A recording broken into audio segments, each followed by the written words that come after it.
have we reached an inflection point in world history with the departure of the US from Central Asia? Will the region now pivot towards China as the investor and de facto security umbrella? David, it's too early to say. Right now, events in Afghanistan are still evolving. People like us don't know where it's going to go. But the US presence no longer there. There's obviously going to be a vacuum. Who's going to fill it? China is obviously the emerging. No longer there. There's obviously going to be a vacuum. Who's going to fill it? China is obviously the emerging power. But the way we look at it is that, and having spoken to all the regional countries surrounding Afghanistan, everyone thinks that this is a great opportunity because Afghanistan is the trade corridor between all our countries. Central Asian countries connected to Pakistan and the Indian Ocean through Afghanistan. It's a very important country in that way. And what we would really like is that it's no longer either you're in US camp or China camp. I feel that it should be what this whole region needs: economic ties, economic connectivity. That's what we are looking for. Which brings us on very quickly to the issue of sanctions, which are being talked about. Perhaps you could talk, what is your view on that? And give us a sense, as the neighbouring country knows more than anyone else, what is the situation on the ground in Afghanistan at the moment? Well, 20 years of civil war, devastation in Afghanistan. Basically, the government only functioned in the cities. Rural areas were more or less controlled by the Taliban. So now you have a situation, Taliban have taken over. Now, I would imagine there is a lot of, when you come into power after 20 years, in our case, we came into power after 22 years, you have a lot of problem dealing with people who have given a lot of sacrifices, or different sacrifices for my party, but in their case, with blood. Now, they would want to get placement in the hierarchy of the government. And yet the government is clearly trying to get international acceptability. So it wants an inclusive government. It talks about human rights and not allowing its soil to be used for terrorism by anyone. And I think this is where the world, it's a critical point for Afghanistan. The world must engage with Afghanistan. Because if it pushes it away, within the Taliban movement, I would imagine there would be hardliners. And so it can easily go back to the Taliban of 2000, 20 years ago. And that would be a disaster. Because 20 years of the NATO presence, $2 trillion down the drain, hundreds and thousands of people dead. And if it reverts back to that sort of crisis, chaos there, fertile ground for terrorists like ISIS, which is actually a real worry for all of us, especially for Pakistan. I think that it would be a total waste. It would be, what has the US got to show after that 20 years? So therefore, a stable Afghanistan government, which can then take on ISIS, and believe me, Taliban are the best bet to get rid of ISIS. That is the only option left. Isolating them, sanctioning them is going to, apart from anything else, apart from the chaos, it is going to be such a huge humanitarian crisis. Half the population is below the poverty line. The UN thinks that by next year, 95% of the population will go below the poverty line. The government only depended, 75% of the government budget was foreign aid. So if they leave them like this, my worry is it could easily revert back to 1989 when the Soviets left and the US left, and 200,000 Afghans died in that chaos. And that's where Taliban emerged, in that chaos. So I think it's a critical time, and the US has to sort of really pull itself together, because people in the United States are in a state of shock. it seems that they were imagining some sort of a democracy or nation building or liberated women, and suddenly they find Taliban back, and I don't think they have sort of found their feet as yet.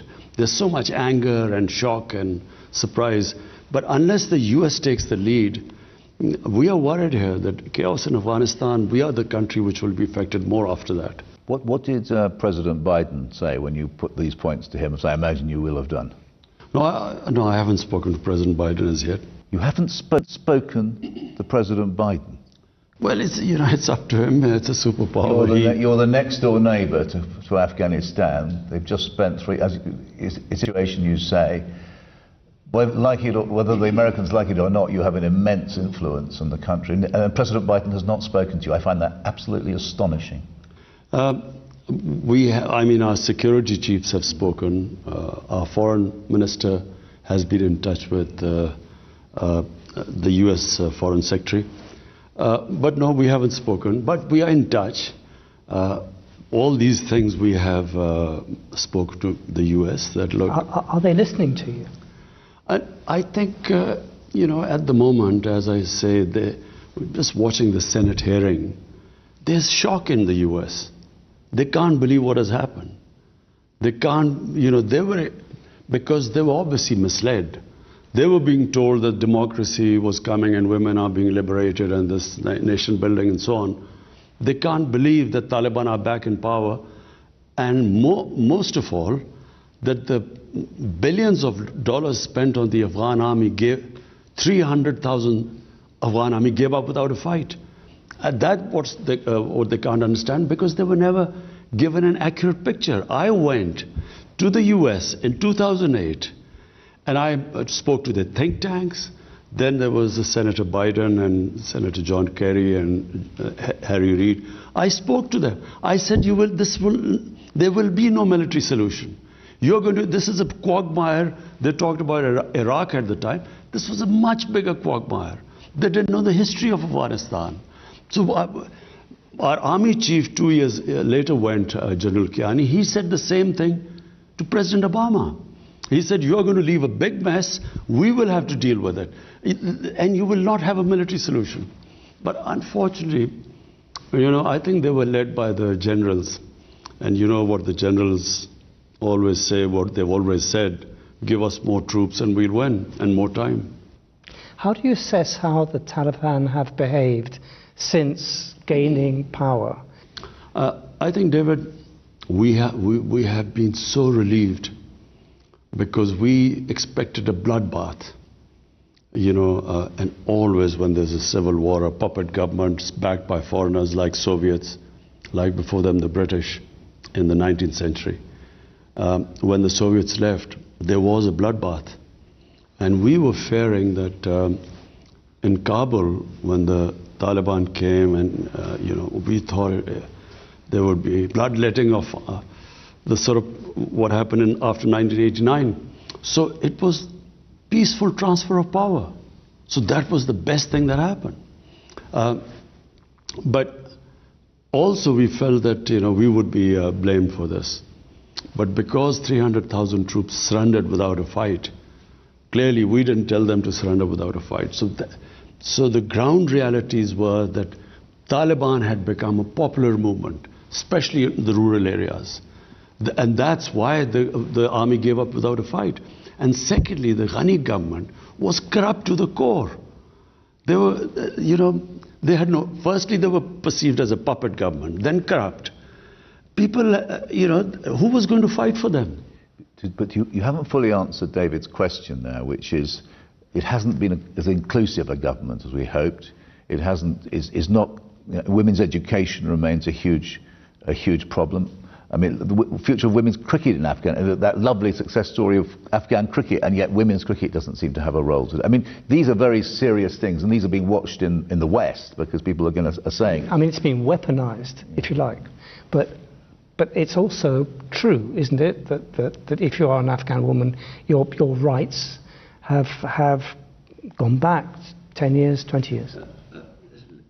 Two things separately. Number one, is it an inclusive government?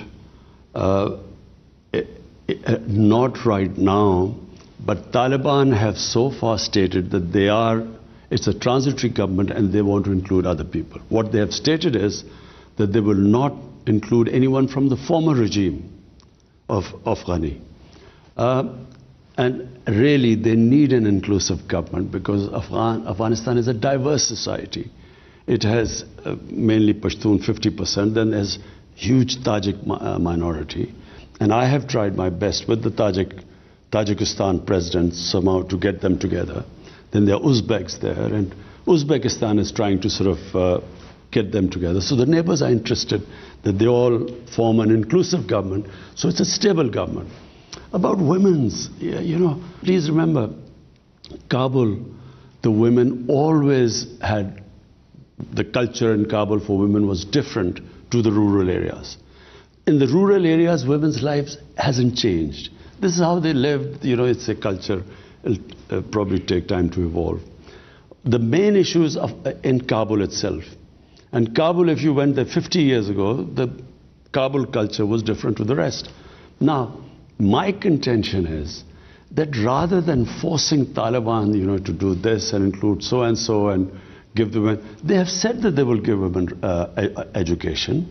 They have said that they will allow them to go to jobs. In the Islamic culture, I don't think they should be pushed to the point where there is clearly within the Taliban sort of the ground soldiers, who have a certain concept. You don't want to push them to a point because they don't have such clear leadership who can order them. And so I would imagine they would have problems from within. So give them time. They have made the right statements. We have no other option. What else are we going to do? If we sanction them, there's going to be the biggest humanitarian crisis in Afghanistan. Chaos there. So the best is to incentivize them to walk the talk, what they're saying, incentivize them.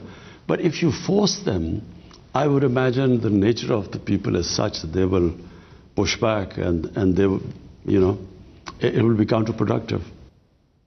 Can I move on to the Pakistan Taliban, the TTP? I mean, on the flight over, I was rereading your wonderful book you wrote 7 or 8 years ago, Pakistan, in which you made the observation that once the Americans left, that was basically the cause of the instability, and then things would settle down naturally.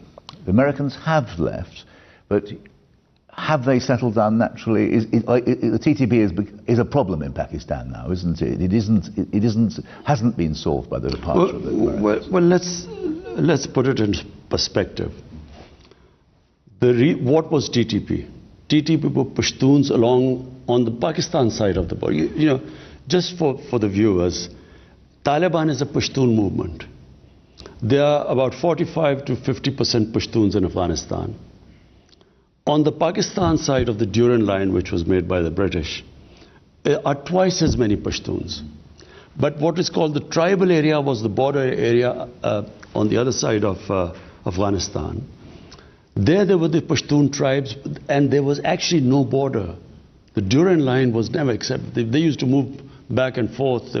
Now we have fenced the border, but there was nothing there. Now, when the US invaded Afghanistan, they removed the Taliban.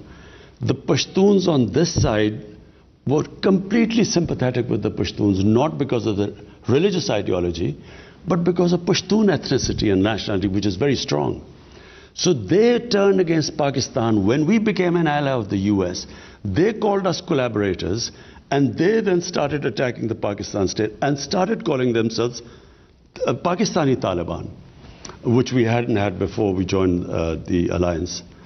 So at one point there were 50 different groups called themselves Taliban attacking us.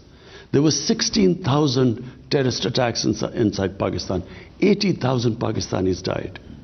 So as the American footprint decreased, so did this movement. The motivation went down because no longer were we collaborators, and now clearly we are no longer collaborators because we are not allying ourselves with any with anyone which is fighting the Pashtuns. So the motivation has gone down. Now we are trying to talk to those who can be reconciled, because it's from a position of strength. I always believe, all insurgencies eventually end up on the dialogue table, like the IRA, for instance. So now, from a position of strength, we want to talk to them. Because in Afghanistan, the Afghan Taliban have assured us they will not allow them to attack us from Afghanistan side, which the previous government did. RAW, which was the Indian agency aligned with the Afghan intelligence agencies, they helped them conduct attacks. One was the biggest attack against our Chinese nationals here. So now, because the Afghans Taliban won't allow them, we now have talked to them who we can reconcile and give up their arms and live as normal citizens. So that's what we're trying. And the ones who, then obviously the government will take action. I thought the TTP had been solved as a problem, and it's re-emerged, hasn't it, since the fall of Kabul? No, the TTP was always, it had been pushed out of Pakistan. We conducted a huge operation. I've been there. I've seen it. In North Waziristan. And I very much remember presenting a wreath to the 5,000 or more martyrs who fought in that terrible conflict. But you're talking to people who have slaughtered tens of thousands of Pakistanis. It must be very, very tough, that. Remember, Peter, there were about 50 different groups. Motivations of different groups were different. A lot of these TTP were because of the collateral damage. In the Pashtun culture, in the code of honor, if a family member is killed by someone, they have to take revenge. And to take revenge, they used to join the other side. And there were 480 drone attacks in our tribal areas. Imagine the collateral damage that caused. And secondly, the military operations in a tribal area. Whenever army goes into civilian areas, there's collateral damage. In my opinion, in Afghanistan, the Afghan Taliban, one of the Afghan ambassadors told me here, he said most of the Taliban in Afghanistan who became Taliban were because of the collateral damage, night raids, aerial bombardment. Exactly the same situation was there. What is your view of the American use of drones now in Afghanistan? I think it is the most insane way of fighting terrorism. How do you, doing a drone attack in a village, mud huts, and expecting that there won't be other casualties. And a lot of times the drone attacks targeted the wrong people, on wrong information. As we saw immediately after the fall, that terrible event, immediately after the liberation or the fall, how you carried it. Well, Peter, one of the reasons which sparked off, there were two attacks which sparked off insurgency, so-called Pakistan Taliban. One was in 2004 where they bombed some people who they thought were militants but were actually our own tribal people. And the next day they bombed the funeral where there were a lot of people gathering, and that's what sparked off anger there. Then they bombed, killed 80 people and said that they were all terrorists. They announced that they had killed 80 people. Turned out they had bombed a school and 80 children had been killed. So, and then a few days later, one of the parents then did a suicide attack in one of our army academies and killed 50 recruits. So this is how, I've been there, yeah. And this is how it just multiplied. So, the more collateral damage, the militants grew. And exactly same thing happening, night raids, humiliations, going into people's houses, not knowing their culture.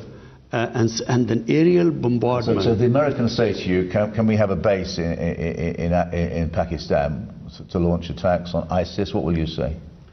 I think that they don't need a base here because we do not want to be part of a conflict again. Pakistan was the biggest collateral damage of Afghanistan. By joining the US, no country paid such a heavy price as us. 80,000 Pakistanis died. Our economy was devastated. $150 billion lost to the economy. It was called the most dangerous place in the world. Cricket teams refused, investors refused to come. Our currency lost half its value by 2008. So 3.5 million people internally displaced. We suffered because of that. And then rather than being appreciation for this, a country which had nothing to do with 9/11, which paid such a heavy price, we were actually scapegoated. Even now in the Senate hearing, they talk about Pakistani safe havens. There were 480 drone attacks. I mean, they see everything. They even spotted vehicles down there. How would they not spot these safe havens? So, I thought we were very unfairly scapegoated for, what was obviously clearly a big failure in Afghanistan. What role do you expect China to play in Afghanistan, and how would you typify Pakistan's relationship with China now? David, the Pakistan-China relationship is 70 years old. And it is probably one relationship which has stood the test of time. I mean, in all our ups and downs, China stood with us. In all different... when I'm talking about these drone attacks and the terrorism in Pakistan because we joined the US, I mean, our economy, our debt in 10 years, 2000 to 2018, it went up 4 times from the total debt accumulated till 2008. In the next 10 years, it went up 10 times. So who was the country that came to help? We were going belly up. It was China who helped us. And so therefore, our relationship in that sense, people remember, you always remember those who helped you in your difficult times. It does. Why the Uyghurs? I mean, there's no question that you are a senior Muslim leader, global, and you have been silent about what, at the very least, is a serious suppression of a Muslim minority in a neighboring country. Why is that? You see, Peter, I find these selective pronouncements on human rights, I think it is so immoral. Now, China is one neighbor, the other neighbor is India. In Kashmir, there are 900,000 troops who've put 8 million Kashmiris in open prison. They have over 100,000 Kashmiris have died since 1989. The way what they are doing in Kashmir right now, and the UN reports saying what they are doing. Not one word of criticism in India, not just that, what they are doing to the minorities in India, to the Muslims in India, Muslims in Assam, the laws they have passed. It's a total racist government. Now, what I find so... Now, we're going to come... Kashmir is a very serious subject. We really want to come on to that, but... No, but Peter, I'm following from there.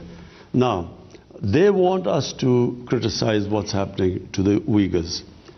We have spoken to China. The Chinese have given an explanation what is happening there. And our relationship with China is such that we have an understanding that between us we will talk to each other, but behind closed doors, because that's their nature, their culture. We do not talk about it in public.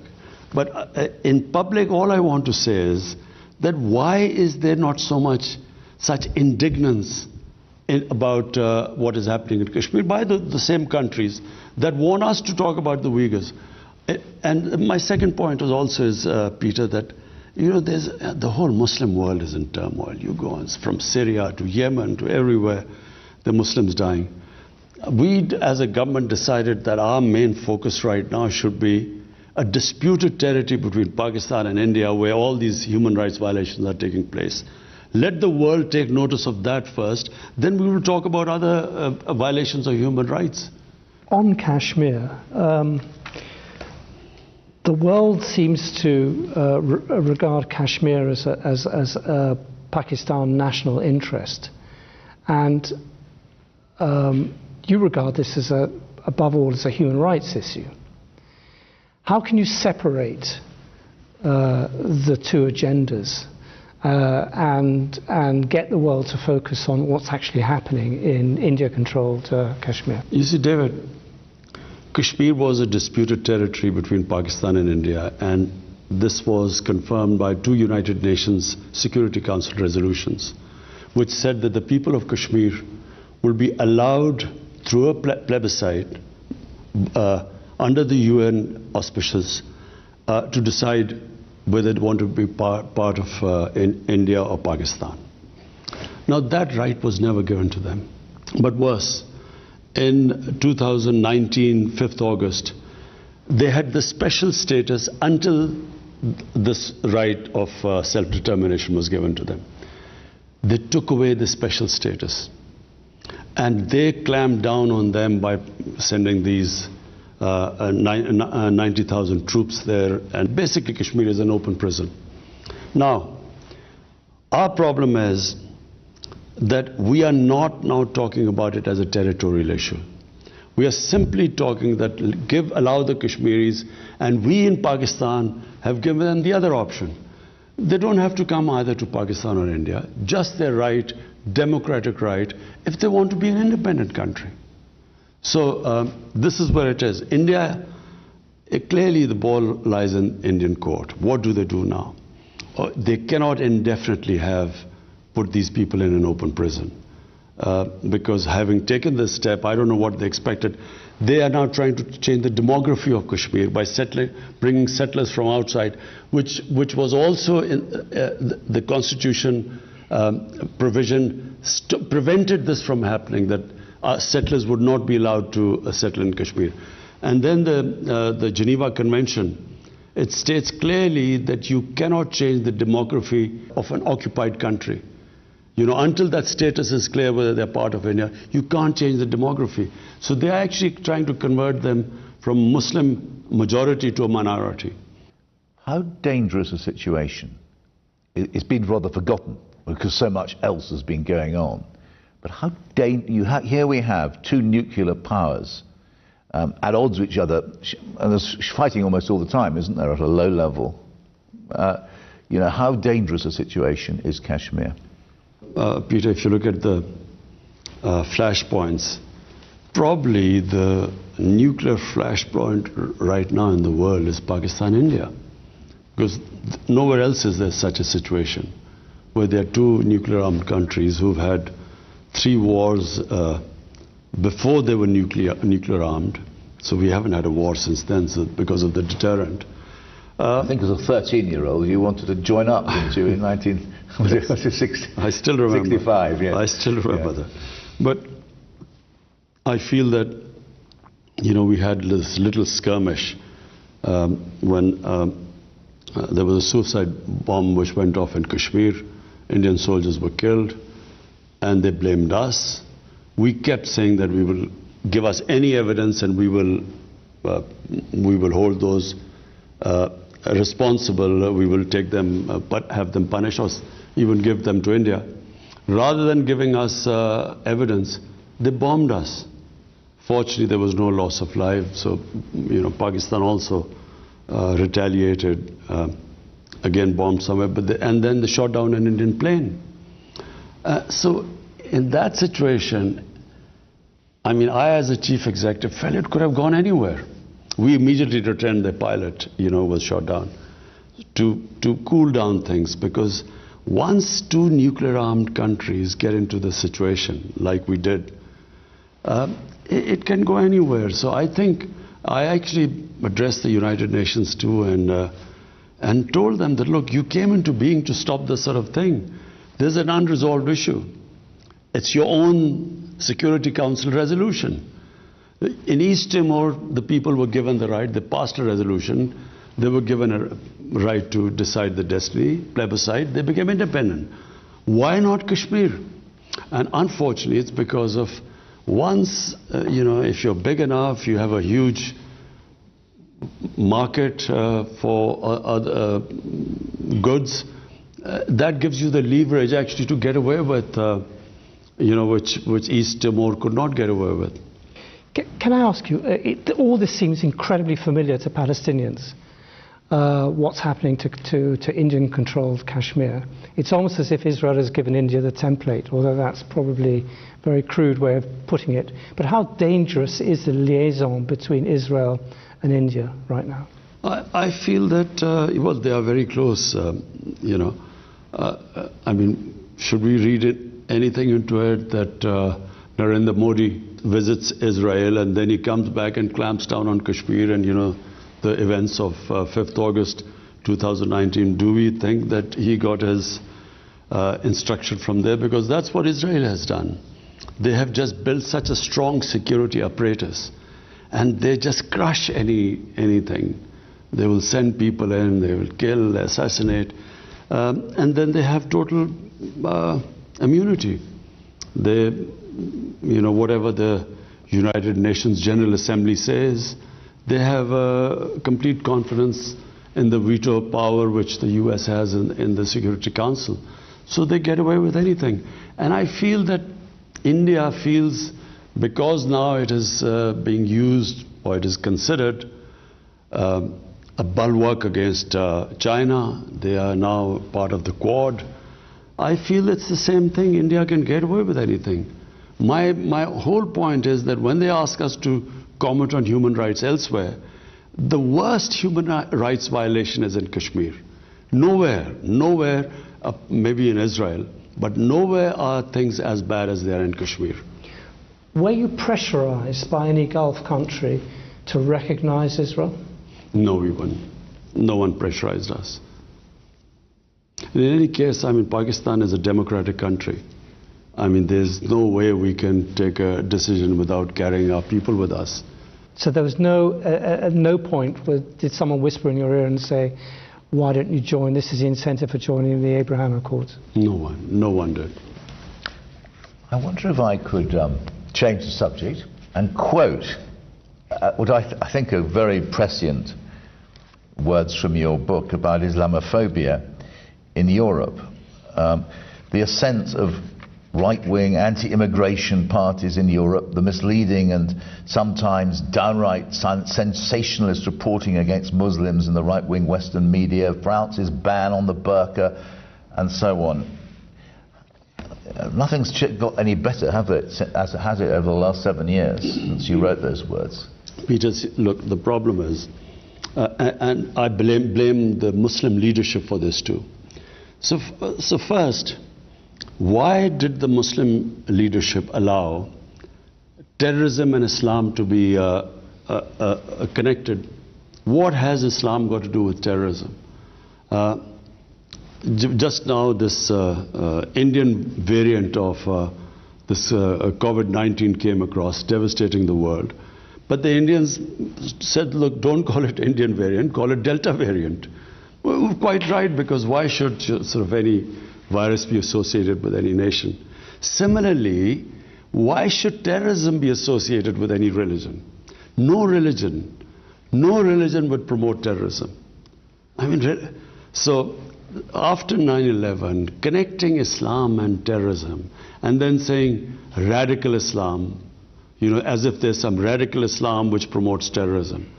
There is only one Islam, and that is of our Prophet Muhammad, peace be upon him. In Muslim communities, like every human community, they are moderates, they are radicals, they are liberals. If I first went to Britain, when I first went there were these guys called skinheads. They would beat up people who was a Paki. They would beat them up. Imagine if I looked upon the British societies through what the skinheads were doing. You can't define a religion or a human community by just concentrating on their extremes. So these people are like, we have our fanatics, like the gunman who walks into New Zealand walks and shoots down 50 worshippers. So when you say radical Islam, so for the man in the street in the West, how is he going to distinguish between a moderate Muslim or radical Muslim? How does he distinguish? So all Muslims become a target. This is what Islamophobia is. After 9/11, any incident happened, because I would spend more time in Britain because my children were young there, so I would go and see them. And it was like people would pray when some terrorist attack took place. Immediately the Muslims would pray, I hope it's not a Muslim, because everyone got branded. After 9/11, I never forget, this journalist called me up and he said, aren't you ashamed of being a Muslim? 1.3 billion people responsible for 19 fanatics or terrorists. I think I'm right in saying that was Martin Bashir who rang you up. Yes. You know, not the best of the journalists, but he called me up. I was so shocked by it. So this is the problem, what has happened. What is Islamophobia? People do not realize radical Islam, moderate Islam. I mean, in the Western, how does a man in the street? So all Muslims then, and especially anyone who has a sort of symbol of Muslimness, like wearing a head cover or a beard, although by the way, beards have become quite fashionable now. I hear everyone trendy wears a beard now. But so they became targets and they got insulted. I'm not talking about people who got beaten up or, you know, killed. I'm talking about normal people being abused in the streets in the Western countries just because they look Muslim. So I think it was very unfair. We Muslim leaders should have talked about it, de-linked Islam and terrorism. And secondly, there's this other thing which started with Salman Rushdie. People in the West do not treat religion like we do. They cannot understand the love, respect, reverence we have for our holy prophet, peace be upon him. You know, people love him more than anything. Respect and love for him is paramount in our religion. I know how, you know, religion is treated in the Western countries. When I went, there was this Monty Python's flying circus about Jesus Christ, life of Brian, and I was so shocked. I had never seen anything like that. But people in the West would say that is a difference between the Muslim world, I've heard them say, and the West, i.e. the West supports free speech and Muslims don't. And that but Peter, that's what I'm trying to say. So I know the difference. I know how the West treats religion. But I also know how they live their religion and the place of the Holy Prophet. You know, they can't understand it because of their view. So it was up to us to make them understand. That look, you can write, there's so many interpretations of the life of the Prophet, Western interpretations, no one comments on it, but don't ridiculous him, don't mock him, don't insult him, which is what Salman Rushdie did, and the West didn't realize. But what he said was the most insulting thing for Muslims. It was the most, you know, it is the most degrading thing to the things he said about our Prophet. Therefore, it was a question of we Muslim leaders should have explained to the West that, look, you know, just like, and I quote this, Holocaust, it caused a lot of pain to the Jewish community. So, you know, even interpretations which do not, you know, which are not misinterpretation of Holocaust, I mean, there are countries in Europe where there's a jail sentence for that because it causes pain to them. All I wanted them to understand is no one should be allowed to cause pain to human communities if we have to live in a sort of global village. Therefore, we Muslims must every human community must define what gives them pain. This is what gives us pain. So all you have to do is not mock and ridicule and insult it, our Prophet, but you know, their interpretations. You can write history. I read his historical books all the time by the Western writers about Holy Prophet and their interpretation, which we don't agree with, but no one objects to it. But it's not just skinheads beating up Muslims, in your phrase.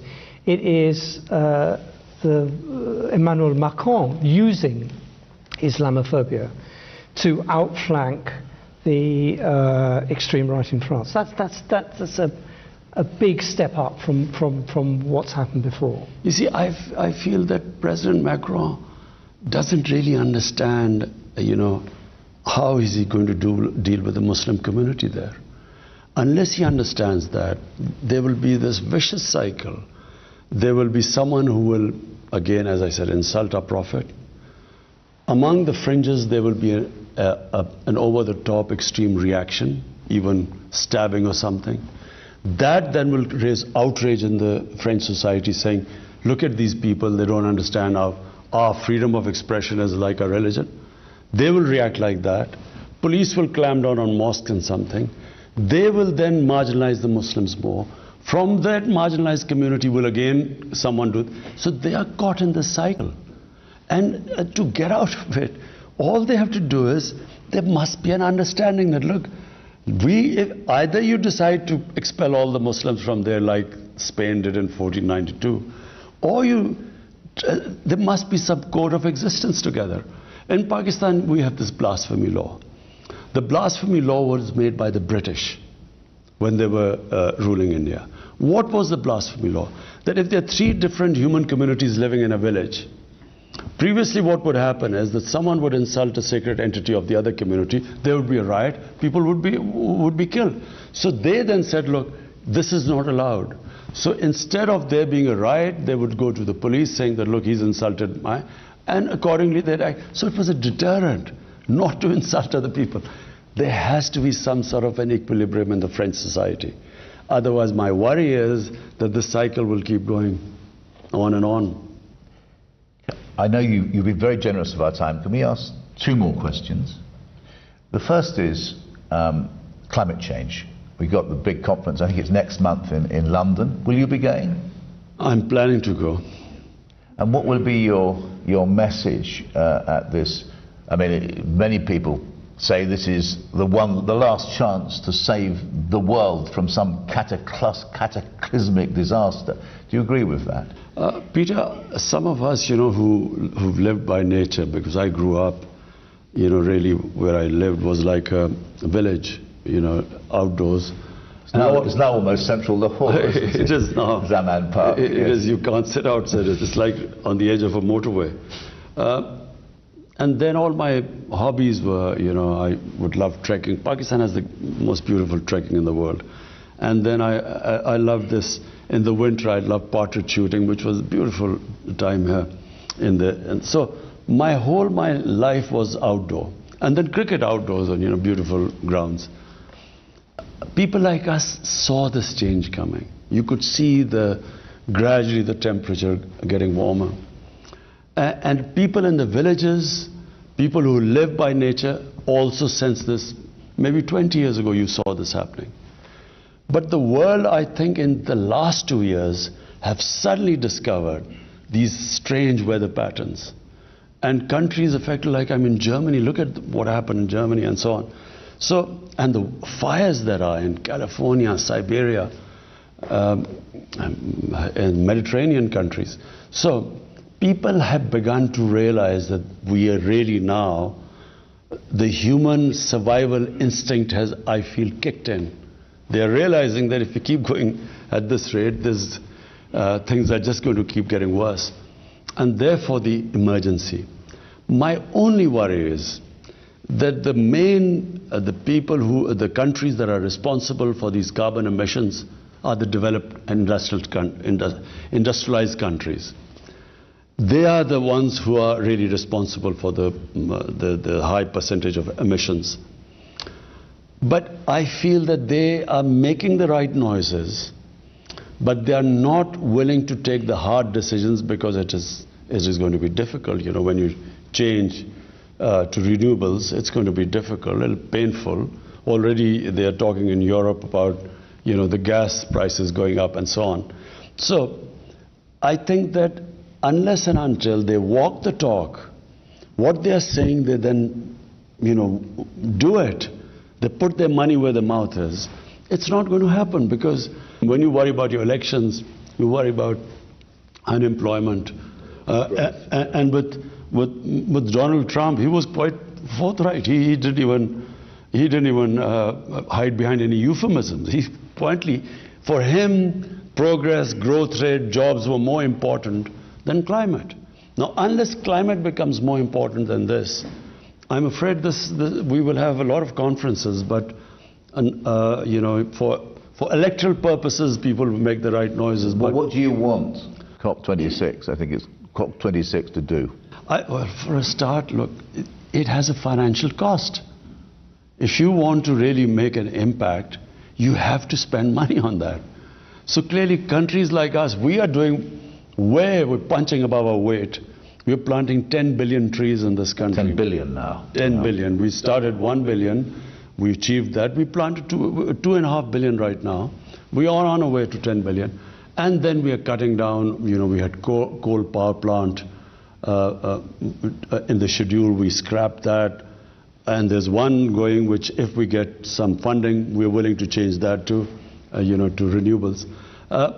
And then we're trying to preserve, we're making different ways of preserving, our water supplies and increasing our oxygen, cleaning our rivers.